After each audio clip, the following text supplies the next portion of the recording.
Bom dia, senhoras e senhores. Sejam bem-vindos à videoconferência da CSU para a discussão dos resultados referentes ao segundo trimestre de 2022. Esta videoconferência está sendo gravada e o replay poderá ser acessado no site da companhia, ri.csu.com.br. A apresentação também está disponível para download.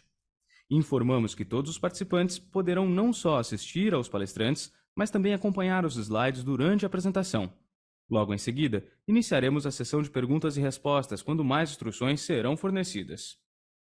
Antes de prosseguir, aproveito para reforçar que as declarações prospectivas têm como base as crenças e suposições da administração da CSU e as informações atualmente disponíveis para a companhia. Essas declarações podem envolver riscos e incertezas, tendo em vista que dizem respeito a eventos futuros e, portanto, dependem de circunstâncias que podem ou não ocorrer. Investidores, analistas e jornalistas devem levar em conta que eventos relacionados ao ambiente macroeconômico, ao segmento e a outros fatores podem fazer com que os resultados sejam materialmente diferentes daqueles expressados nas respectivas declarações prospectivas. Estão presentes nessa videoconferência o Sr. Guilherme Rocha, CFO da CSU, e o Sr. Pedro Alvarenga, diretor executivo de Relações com Investidores. Assim, gostaria agora de passar a palavra ao Sr. Pedro Alvarenga, que dará início à apresentação. Por favor, Sr. Pedro, pode prosseguir. Obrigado, bom dia a todos. É um prazer estar presente em mais uma teleconferência aqui da CSU, a minha primeira aqui no comando da área de RI. E eu queria começar falando um pouco, né, do histórico da companhia, que eu acho que é a melhor forma de simbolizar, né, essa fase atual que estamos vivendo. Tá? Então, basicamente, para aqueles que estão mais acostumados aí com o nosso case, né? A companhia ela iniciou sua jornada, né, com a primeira processadora independente de cartões do Brasil lá em 1992. Rapidamente ela ganhou, né, um status muito importante, né, como pioneira, né, e líder nesse mercado, fazendo todo o trabalho, né, aí de processamento desse universo de cartões no Brasil. Foi de fato um grande agente de transformação, né, de negócios, permitindo que várias instituições, tanto financeiras quanto não financeiras, adentrassem nesse mercado. Rapidamente, a gente consolidou esse modelo, né, trazendo novas vertentes de atuação, né, ligados a toda a parte de digitalização de processos, toda a parte, né, de relacionamento e fidelização de clientes, toda essa etapa de Customer Experience, né, que são derivadas naturais de uma operação de cartão. Né? É natural quando você tem, né, um relacionamento novo, né, através de um produto financeiro com um determinado cliente, que ele demande um tipo de atendimento, que ele demande um tipo de relacionamento, né, de forma a se manter transacionando dentro desse mesmo ecossistema. E as próprias companhias têm interesse de manter esse cliente sempre ativo dentro do seu próprio ecossistema interno, tá? E hoje eu acho que esse qual ele marca, né, muito, né, do fruto da transformação que o nosso negócio recebeu, né, e vem passando nos últimos anos. Né? A companhia ela repensou o seu modelo de negócio, né, se posicionando sim como uma provedora de soluções tecnológicas, como ela sempre foi, mas agora com uma característica muito mais ampla, um portfólio de fato completo, né, abrangendo não só soluções no universo de cartões, que hoje ganharam, obviamente, outras funcionalidades, como cartão virtual, cartão digital, mas também adentrando em outras fatias de mercado, né, quando a gente fala, né, de meios de pagamento como um todo, né, e aí a gente está falando de Pix, Pix parcelado, criptomoedas, mas também todo o processo de Bank as a Service e, obviamente, as esteiras de processos, que é algo que a gente cada vez mais vai começar a comentar ao longo aí da jornada da companhia. Próximo slide. A gente tentou sintetizar aqui, né, nesse material como que fica, né, a companhia a partir dessa nova divisão de negócios que a gente vem já reverberando ao longo dos últimos meses. Tá? Então, a companhia ela é uma empresa que tem um core, né, bancário, uma infraestrutura tecnológica muito robusta, né, com alto nível, né, de controle, prevenção à fraude, redundância, atendendo às normas e legislações vigentes aqui no Brasil, o que nos coloca numa posição de destaque, né, no mercado. E a gente vem gradativamente adicionando camadas de soluções e serviços, né, como eu comentei anteriormente, que tem como objetivo, né, atender o nosso cliente, que é uma empresa que deseja derivar, né, e oferecer serviços financeiros para os seus usuários finais. Então, a gente hoje se posiciona como um player que tem capacidade de processar todo e qualquer tipo de operação dentro desse universo, tá? Então, a gente hoje tem uma plataforma completa para meios de pagamento, a gente também tem uma plataforma completa para o mundo de fidelização e incentivo, né, fazendo toda a gestão de pontuação, resgate, cashback. A gente está, né, muito próximo de tornar 100% operacional a nossa atividade de Bank as a Service, tá? E do lado de X, a gente está aí com uma infraestrutura muito robusta para atividade de Customer Experience, muito mais ligado a esse front office, né, esse atendimento, ligado a solução de problemas, rentabilização, cobrança, utilizando muito de mecânicas, né, de automação para gerenciar esses processos. Eu vou comentar um pouquinho mais à frente. E a gente agora começa a adentrar em outras camadas ligadas a middle office, né, que a gente vai começar a comentar com mais frequência ao longo dos trimestres. Então, no próximo slide, eu queria destacar, acho que talvez uma das principais mensagens desse TRI, tá? Então, eu acho que a gente vem fazendo um processo, né, de transformação muito longo, com altos investimentos, e ter novos clientes, principalmente clientes ligados aí à nova economia, permitem com que a gente crie novas avenidas de crescimento, né? A gente consolide a nossa posição de mercado cada vez mais e, principalmente, eu acho que brinda aí todo o esforço comercial, né, e todo o esforço, né, que tem sendo feito no desenvolvimento de novas companhias. Então, ao todo esse ano, a gente já alcançou 6 novos clientes, né, nesses primeiros 6 meses do ano. Só nesse trimestre, a gente está falando de 3 novos clientes. Então, a AME Digital, né, uma empresa de fintech ligada ao grupo B2W, a Bitpreço e a Second Market, empresas aí da indústria de criptomoedas, tá? Com isso, a gente aumentou aí a nossa base de parceiros em quase 20%, né, saindo aí de pouco mais de 32 parceiros para um total de 38. No próximo slide, a gente vai destacar os principais indicadores, tanto operacionais quanto financeiros, da nossa vertical de payments, né, a CSU Pays, tá? Essa vertical lá engloba basicamente todo mundo de meio de pagamentos, né, a parte de fidelização e incentivo e Banking as a Service. Os números operacionais, eles enfatizam a importância de tudo que a gente construiu, tá? Então, basicamente, a gente ultrapassou aí os 19 bilhões de cartões faturados, lembrando que a nossa base de cartões, né, cadastrados, ela ultrapassou o número de 33 bilhões, então a gente tem aí um potencial de captura, né, de novos clientes bem relevante.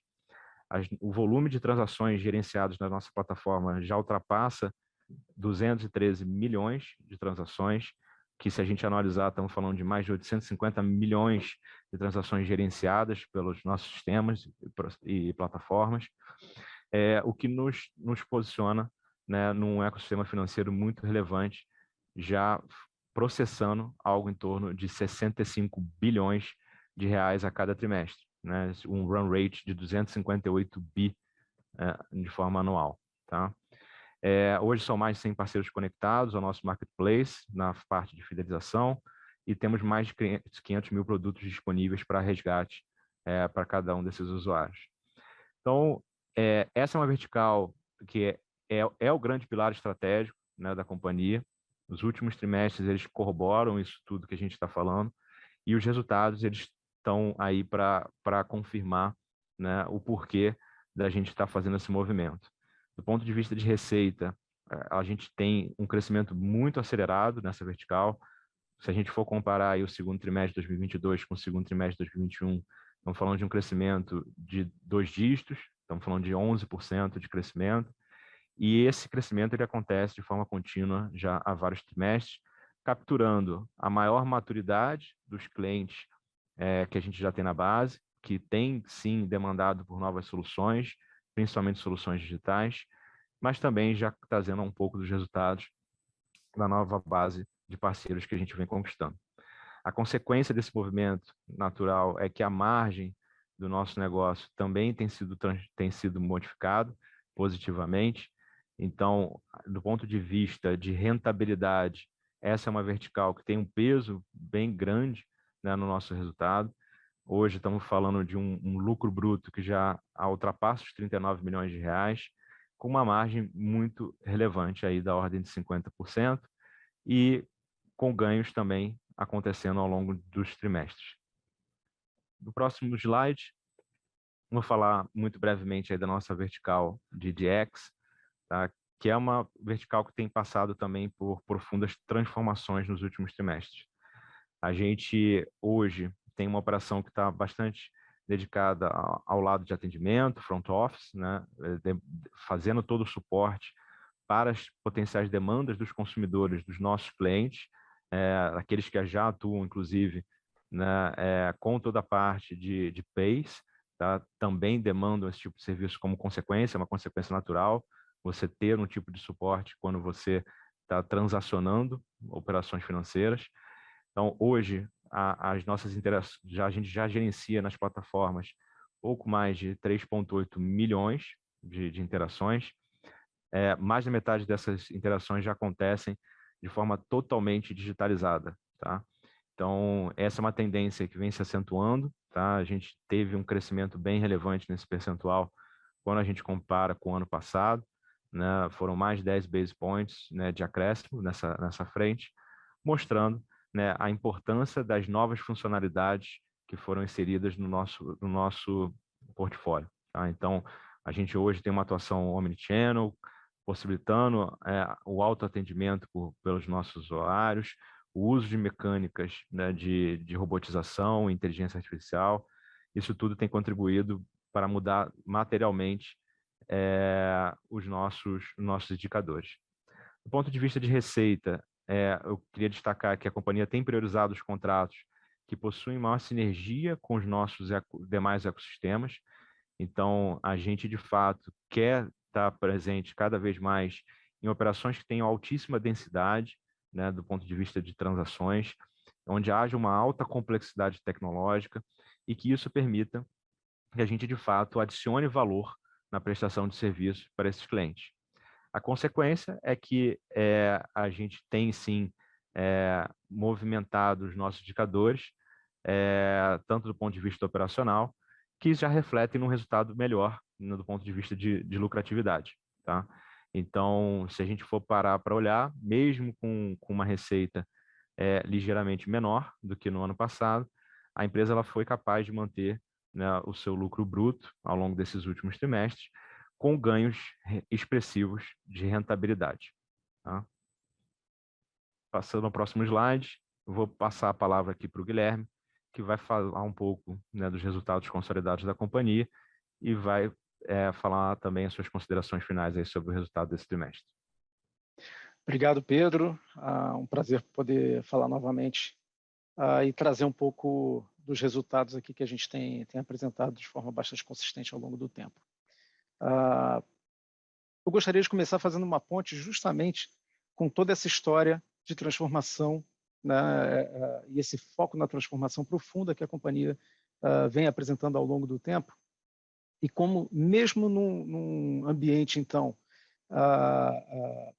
de total revisão de processos, foco, atuação, a companhia continua apresentando um crescimento aqui da receita líquida de forma consistente, com um CAGR aqui de 7% ao ano no período de 2018 a 2021.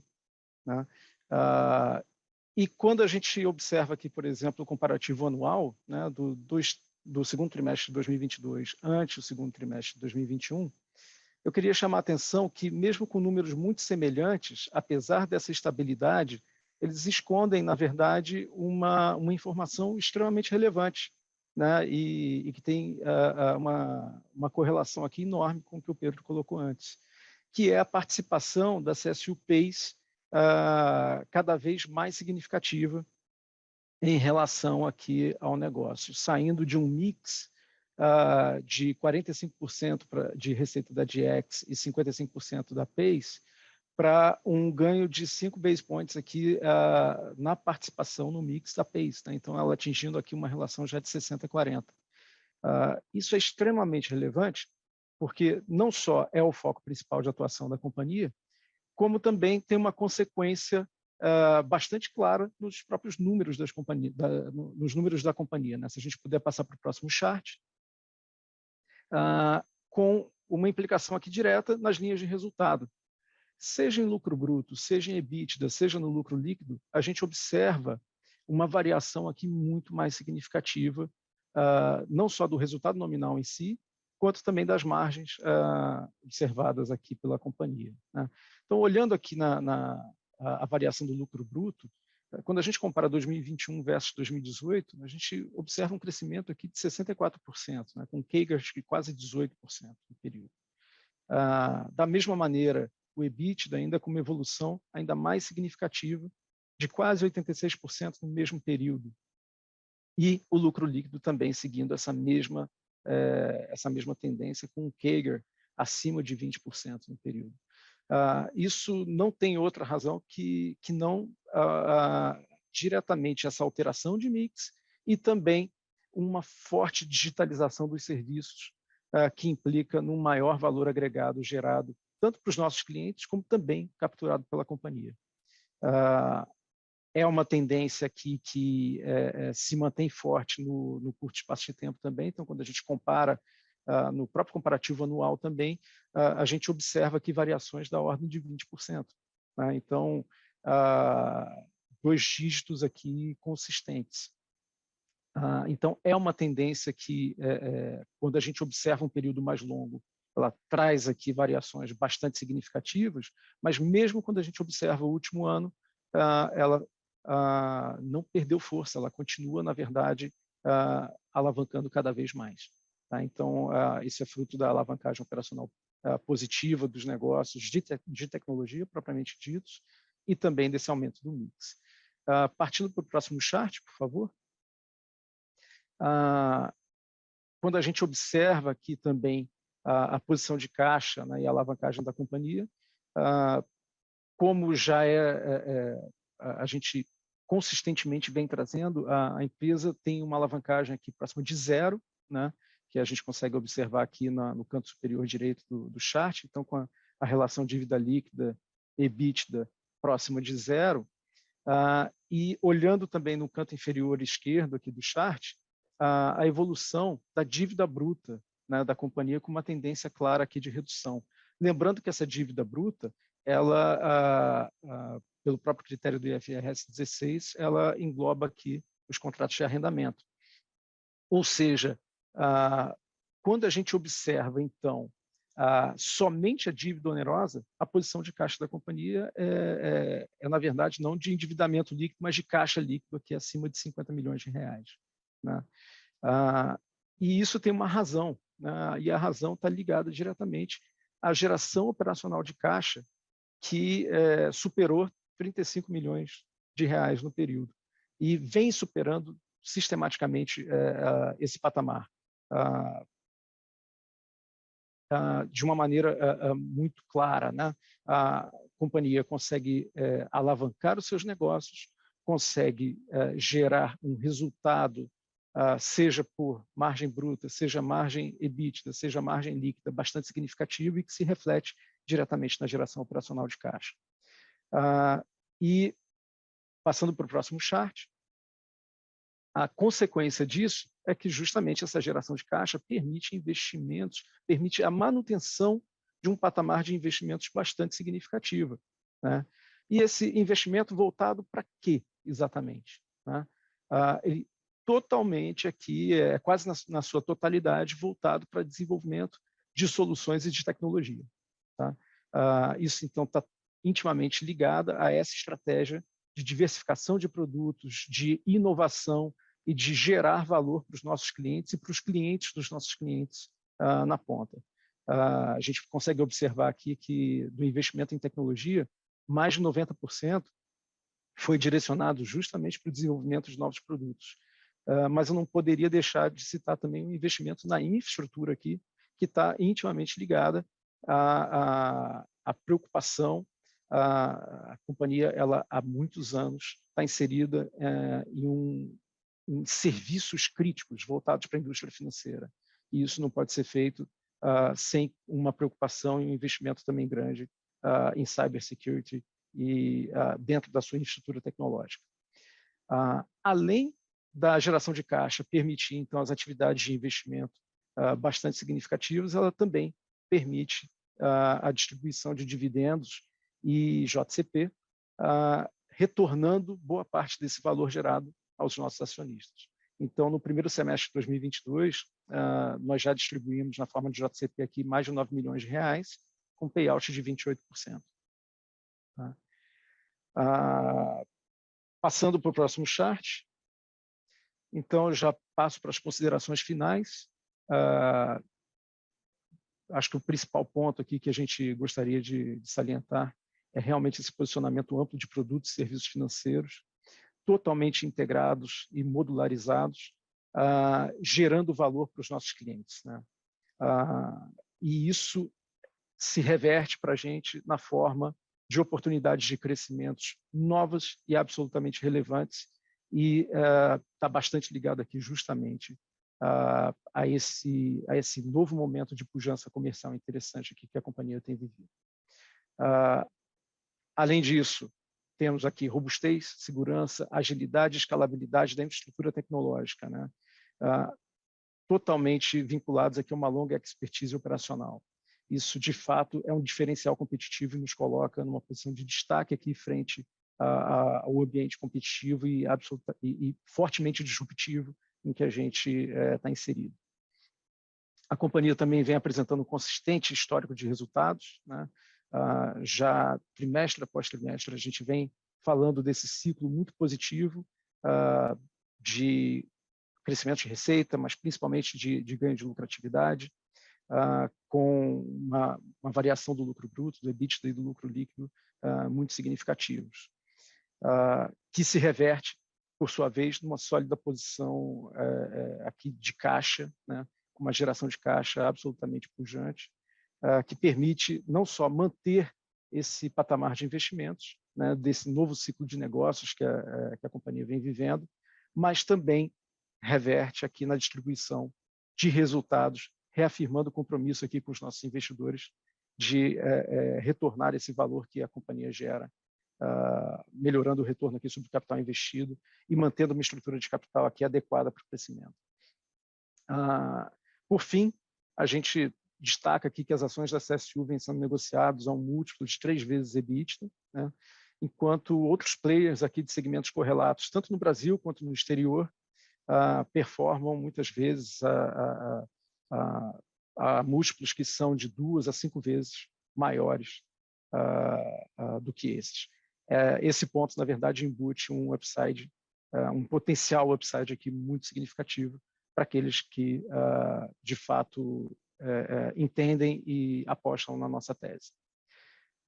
Essas eram as mensagens que nós gostaríamos de passar, de destacar aqui nesse trimestre muito importante de profunda transformação e comunicação dessa transformação junto ao mercado. E, se puder passar para o próximo chart, nós abrimos agora para perguntas e estamos abertos aqui a esclarecer quaisquer dúvidas que, porventura, surjam. Muito obrigado novamente. Obrigado. Iniciaremos agora a sessão de perguntas e respostas para investidores e analistas. Caso deseje fazer alguma pergunta, basta clicar no botão Raise Hand na parte inferior da sua tela e aguarde novas instruções. Caso deseje enviar sua dúvida por escrito, por favor, envie sua pergunta, seu nome e companhia no campo Q&A. Aguarde enquanto coletamos as perguntas. Nossa primeira pergunta vem do Sr. Bernardo Gutmann, Head TMT da XP. Nos últimos resultados, o segmento da CSU PACE se destacou como principal alavanca de crescimento da companhia. O que podemos esperar para os próximos períodos de crescimento para essa vertical? Se possível, gostaria de entender também as iniciativas para melhorar a performance da GX. Bom, obrigado, Bernardo, pela pergunta. Sempre um prazer contar com vocês aí no call conosco. Falando brevemente sobre a CSU Pace, e aí, Guilherme, por favor, fique à vontade para me complementar, tá? Essa é uma divisão de negócios onde a gente, de fato, vem traduzindo como uma grande prioridade estratégica da companhia, tá? Os investimentos que foram feitos têm uma intenção muito clara de alavancar essa vertical, trazer maiores resultados, aprimorar a percepção de valor dos nossos clientes e, obviamente, criar uma jornada transacional, né, uma experiência de transações muito mais, vamos chamar de muito mais leve para o consumidor final. Seja para fazer uma compra, para fazer um pagamento, para fazer um resgate de pontos, todo esse arcabouço, né, tecnológico, ele é construído para justamente permitir essa melhoria de jornada e acelerar esse mundo de processamento de operações, tá? Então, essa é de fato uma vertical que foi a prioridade, tem sido a prioridade estratégica da companhia nos últimos trimestres. O crescimento que a gente alcança ano após ano, trimestre após trimestre nessa frente, ele já é bem material e a gente tem uma série de iniciativas ainda para capturar, tá? Então, do ponto de vista da base corrente de clientes, muitos produtos foram recém-implementados, né, para vários dos nossos compradores, o que já tem refletido nos melhores resultados, tanto do ponto de vista de receita quanto do ponto de vista de margem, mas a gente ainda tem alguma estrada para capturar já dentro dessa base de clientes pré-estabelecida. Da mesma forma, a gente tem tido muito sucesso na agenda comercial, então eu diria que essa é uma frente que ganhou muito peso, né, já passa de 60% da nossa receita, e que essa tendência de ganhar relevância e de continuar com taxas de crescimento relevantes é natural, tá? Então, a gente tem uma expectativa de continuidade, né, da tendência de resultados que a gente já vem performando e mostrando para o mercado. Em relação à GX, a visibilidade aqui é, de fato, de uma transformação do negócio. A gente priorizou os ganhos de rentabilidade, os ganhos de eficiência e, principalmente, subir na cadeia de valor para os nossos contratantes, tá? É muito importante esse momento, porque a gente, de fato, sai de uma operação de contact center puro, como foi há vários anos atrás, por uma operação que tem um componente tecnológico, de inteligência, que entende o comportamento dos clientes, entende os dados que são derivados desse tipo de transação, para que a gente, de fato, gere inputs de negócios para os nossos clientes, tá?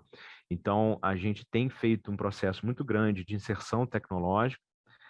O conceito daqui de fato, criar uma esteira de digital tracking, onde eu estou acompanhando a jornada daquele consumidor, entendendo cada uma das etapas de interação que ele tem, as necessidades que esse cliente tem, para eu começar a oferecer, né, uma série de outros produtos, outros serviços ligados à esteira de processos, que é muito comum ter muita ineficiência durante a jornada de cada uma das etapas de contratação que são comuns dos nossos clientes. Então, a gente, de fato, vai entrar cada vez mais com componentes tecnológicos, em mecanismos de prevenção à fraude, curadoria, interchange, para que a gente, de fato, tenha uma atuação completa do ponto de vista de plataforma, tá? Guilherme, fica à vontade para me completar. Acho que está perfeito. Eu acho que uma das coisas que sinaliza assim, fortemente esse foco da companhia é a própria decisão de investimento, né? Como a gente colocou há pouco, fortemente direcionada para a criação de produtos aqui dentro da indústria de pagamentos de uma maneira geral, né? Mas não só isso, essa aposta muito grande estratégica da companhia na digitalização do serviço, ela tem dois vieses aqui muito claros. um voltado para o consumidor final, né? Que o que a gente entende que é uma jornada bem-sucedida é justamente uma jornada livre de atrito, e isso se dá muitas vezes com você dando poder para ele na ponta, né? Na mão dele, na forma de autoatendimento mesmo. Isso só é possível através de muita tecnologia e muito processo. Mas não só esse foco no consumidor, né? No consumidor final, na ponta, mas também ao nosso cliente, na forma de a digitalização ela traz eficiência para processos, e é o ponto que o Pedro colocou aqui muito bem. Esse foco, então, no middle, né, em automatizar uma série de esteiras, em criar e gerar valor através da eficiência e da transformação de processos mais anacrônicos, mais analógicos, e tornando-os mais digitais, é como a gente realmente acredita que vai criar valor para a cadeia como um todo e principalmente, obviamente, para a CSU também. Nossa próxima pergunta vem do senhor Renier Dias. A pergunta é a seguinte: a gestão pode detalhar mais sobre o lançamento das nossas novas soluções dentro do conceito Full Service? Em qual vertical eles se concentram e quando começarão a refletir no ganho de receita? Complementarmente, há uma pergunta do André Prates, bem similar, perguntando também sobre o Banking as a Service. Se vocês puderem responder, por favor. Vamos lá. O conceito de full service ele sempre permeou os nossos negócios, né? A gente sempre buscou uma construção onde a gente tivesse uma atuação para cada etapa, né, de dor, né, e de necessidade dos nossos clientes, né? Vamos resgatar a origem do negócio, né? A gente tinha uma atuação basicamente completa no mundo de cartões, que derivou para uma plataforma de fidelização e incentivo, porque é a consequência. Eu quero que aquele usuário esteja sempre permeando dentro do meu universo. E o atendimento ele também vem quase que por gravidade, porque a única certeza que você tem é que esse cliente consumidor, ele vai demandar um tipo de suporte, um upgrade, ele vai demandar uma série de outras frentes. Então, esse é um conceito que sempre permeou, está muito treinado no DNA da companhia. O que a gente agora amplia, né, em termos de atuação, é que a gente passa, de fato, a ter um portfólio muito completo, em cima de uma infraestrutura tecnológica, que tem um core bancário relevante, a gente passa a oferecer uma série de camadas de outros serviços que são cada vez mais demandados pelo consumidor final, tá?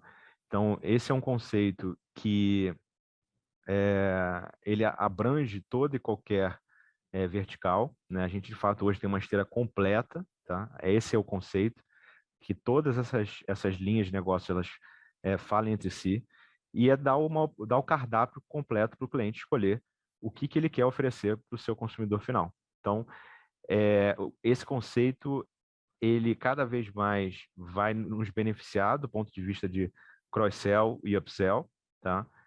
Porque hoje, né, o cardápio ele está muito mais completo, com várias opções de serviços e produtos, tá?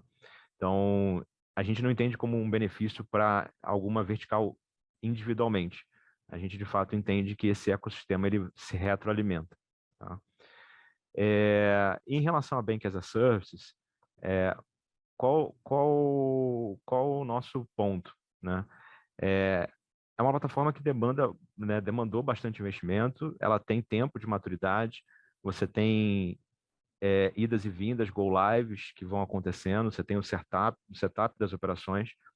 Então, a gente, de fato, tem algumas últimas componentes para concluir, né, em termos de implantação, para, de fato, colocar ativo. O ponto principal é que é uma demanda que veio de fora para dentro, né? Os nossos clientes, eles vêm pedindo isso para a companhia, né, por conta de toda a robustez que a companhia apresentou, toda a disponibilidade dos sistemas, a qualidade do antifraude. Isso nos coloca, de fato, numa posição de vantagem competitiva, e por isso a gente acabou seguindo com esse maior investimento, porque, de fato, é uma grande oportunidade que a gente enxerga.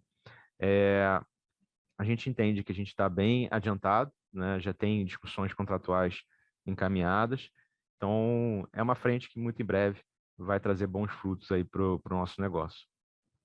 Guilherme, da mesma forma, fica à vontade para me complementar. Perfeito, acho que está bem respondido. Lembrando mais uma vez que para fazer perguntas por áudio, pressione o botão levantar a mão. E para realizar perguntas por escrito, digite seu nome, companhia e pergunta no campo Q&A. Aguarde enquanto coletamos as perguntas.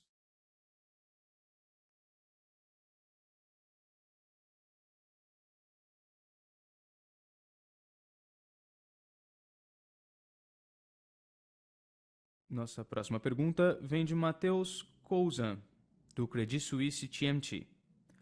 Poderiam comentar sobre os próximos passos da estratégia da empresa para os próximos anos, por favor? Obrigado.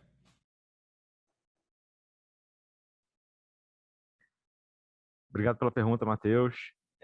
Em relação à estratégia da empresa para os próximos anos, acho que basicamente a gente entra agora numa fase de consolidação de toda essa transformação que foi encaminhada no mundo de meio de pagamentos. A gente entra, de fato, para valer no mundo de Bank as a Service e a gente, de fato, começa a adicionar outras camadas de produtos no mundo de DX. Então, a gente quer dar continuidade a esse plano, a gente vai consolidar tudo isso, todo esse movimento que já foi sendo construído nos últimos trimestres, visando, obviamente, ampliar, né, não só a relevância da nossa receita, mas também dar continuidade aí nesses ganhos de rentabilidade que já estão sendo vistos, conforme os novos negócios ganhem mais peso no todo. Tá? Então, acho que a direção está bem clara, né? A gente tentou ser bem enfático e verbalizar isso ao longo dos últimos meses e também ao longo desse material de hoje, porque essa transformação de fato, é o futuro dessa companhia. Tá?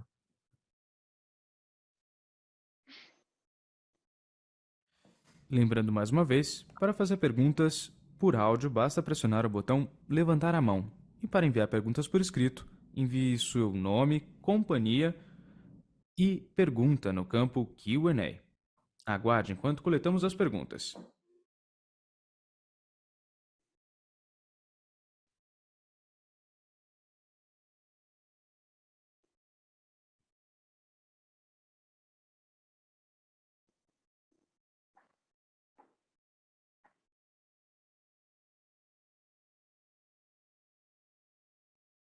Novamente, para fazer perguntas por áudio, utilize o botão levantar a mão. Para realizar perguntas por escrito, digite seu nome, companhia e pergunta no campo Q&A.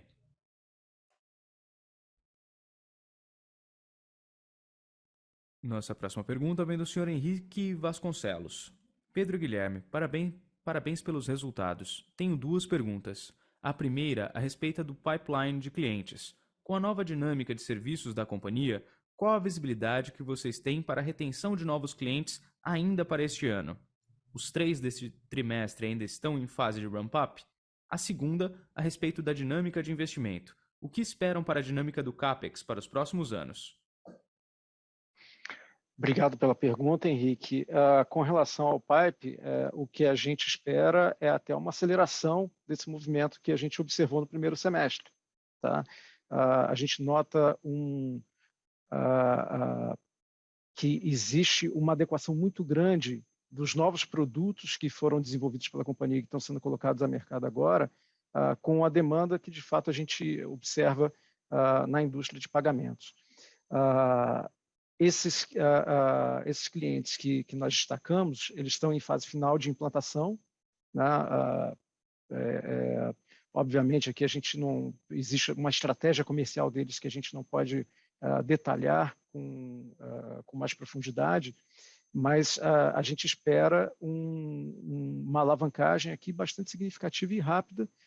São nomes importantes, né? A gente está falando da AMI Digital, estamos falando de OLX, estamos falando de clientes aqui realmente que têm um potencial de geração de volume e também de disrupção no mercado, como a Second Market e outros clientes aqui voltados para a criptomoeda, bastante interessante. Então, o que a gente tem notado é uma aceleração do pipe, algo que, de fato, corrobora aí a visão de que a geração, aí, a criação de novos produtos tem sido certeira com relação à demanda do mercado. E com relação ao CAPEX, que é a segunda parte da tua pergunta, eu acho que o passado recente simboliza muito bem aquilo que a gente vislumbra aí para o futuro, ou seja, a manutenção aqui do direcionamento do investimento da companhia justamente no desenvolvimento de novas soluções e no fortalecimento das plataformas que a gente desenvolve aqui internamente. Acho que é um bom sinalizador, mas deixando claro que a companhia, até pela própria posição de alavancagem, né, e a posição de caixa que tem, está numa posição privilegiada aqui para, inclusive, acelerar o processo de investimento de maneira a conseguir aqui aproveitar oportunidades de mercado também que eventualmente surjam. Então, esse é um ponto aqui relevante, a companhia é praticamente desalavancada e nós temos espaço em balanço para acelerar as atividades de investimento de forma bastante significativa. Tá? Então, acho que esses são os pontos aí principais. Pedro, por favor, se você tiver algum complemento, fica à vontade. Não, acho que está perfeita a resposta. Exatamente isso. Nossa próxima pergunta vem do Sr. André Prats. A estratégia de crescimento inorgânico ainda faz sentido após essa transformação do modelo de negócios da companhia? André, obrigado aí pela pergunta. Vai lá, Guilherme, segue aí o jogo. Eu pego aqui, você complementa. André, eu acho que faz sentido sim, e de forma alguma uma coisa impede a outra, muito pelo contrário. Tá? Então, essa transformação ela se baseia principalmente na companhia estar absolutamente na ponta do processo de disrupção do mercado. E isso pode também vir através de aquisições, de fusões, que de alguma forma acelerem justamente ou tragam para o rol de produtos ofertados aqui pela companhia novas soluções, de maneira muito rápida, muito relevante e de maneira que mantenha a gente na ponta desse processo disruptivo. Então, de maneira alguma, eu vejo como estratégias excludentes, muito pelo contrário. É uma questão realmente, e a gente permanece absolutamente antenado com relação a isso, fazendo um assessment do mercado constantemente, não só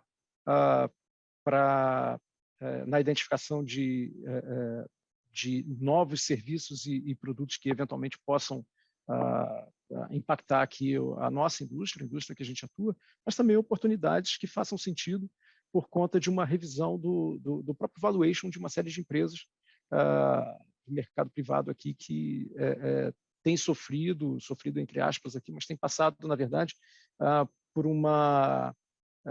por assim dizer, um choque de realidade. Tá? Então, isso traz oportunidades e que a companhia não deixa de olhar de forma alguma. Só complementando aqui, André, e basicamente assim, M&A ele tem que fazer parte de toda a análise das companhias, principalmente companhias como a CSU, que é uma companhia que tem uma estrutura de capital muito bem equilibrada, muito bem balanceada. É uma empresa que tem uma posição de caixa relevante, né, que tem uma geração operacional de caixa material, e a gente tem que estar com o olhar sempre atento, né, para oportunidades que apareçam. Tá? A gente sabe que muitas vezes um M&A, ele num primeiro momento, ele não precisa ser necessariamente transformacional, ele tem muitas vezes uma natureza de trazer time to market, né, de você trazer componentes novos, trazer elementos importantes para o teu negócio, que vão acelerar, às vezes, uma etapa que você já está prevendo dentro do seu próprio plano de negócios. Tá? Então, a gente sim olha, né, constantemente. Eu, o Guilherme e mais um time, nosso time aqui, a gente está o tempo todo monitorando, porque eventualmente pode surgir sim um ativo que tenha um fit estratégico importante, que esteja no valuation adequado e que seja extremamente sinérgico com as nossas iniciativas correntes. Então, a gente está muito animado, obviamente, com todo o crescimento orgânico que a gente já vem apresentando. A gente tem aí muita coisa para capturar dessas inúmeras iniciativas que a gente comentou, mas sim, eventualmente, havendo a oportunidade de trazer um ativo que possa compor, a gente tá ativamente olhando, tá bom? Do meu lado é isso. Perfeito. Não havendo mais perguntas, a videoconferência da CSU está encerrada. Agradecemos a participação de todos e tenham um excelente dia. Muito obrigado a todos, um ótimo dia e qualquer dúvida adicional que vocês tenham, nosso time de RI está disponível para esclarecer. Bom dia. Obrigado e bom dia.